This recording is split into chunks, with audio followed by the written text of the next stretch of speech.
Income tax गोशवारे जमा कराने की आखिरी तारीख में तोसी होगी या नहीं, FBR हुकाम की जानिब से वाजे किया गया है कि आखिरी तारीख में तोसी से मुताल्लिक फैसला होना अभी बाकी है। मजीद जानते हैं डॉन न्यूज के नुमाइंदे ताहिर शिरानी से। ताहिर, मजीद बताइएगा। देखिए, इनकम टैक्स गोशवारे जमा कराने की आज आखिरी तारीख मुकर्रर है। तोसी होगी या नहीं, इस हवाले से अभी तक हतमी फैसला नहीं हुआ है। FBR के अंदर कुछ जराए का ये कहना है कि तोसी का इम्कान मौजूद है, लेकिन इस हवाले से जो फैसला है वो वज़ीर आज़म और वज़ीर खजाना करेंगे और उसके बाद ही जो सूरत हाल है वो वाज़ेह हो सकेगी। जराए FBR के मुताबिक पाकिस्तान में इनकम टैक्स गोशवारे जमा कराने वालों की तादाद 62 लाख से तजावुज कर गई है और इनकम टैक्स गोशवारे जमा कराने वालों की तादाद में मजीद इजाफे का इम्कान है, क्योंकि अभी टाइम मौजूद है गोशवारे जमा कराने के लिए, इसलिए मजीद इजाफा मुतवक्के है।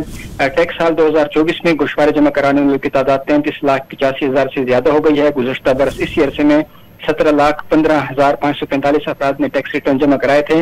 इन सालाना बुनियादों पर टैक्स रिटर्न जमा कराने वालों की तादाद जो है वो दुगना हो गई है, उसमें दोगुना इजाफा हुआ है। टैक्स साल 2024 में गोशवारे जमा कराने वालों ने 55 अरब 50 करोड़ रुपए का टैक्स जमा कराया, जबकि गुज़श्ता बरस गोशवारे जमा कराने वालों ने तकरीबन 46 अरब रुपए का टैक्स जमा कराया था। जी, बहुत शुक्रिया ताहिर।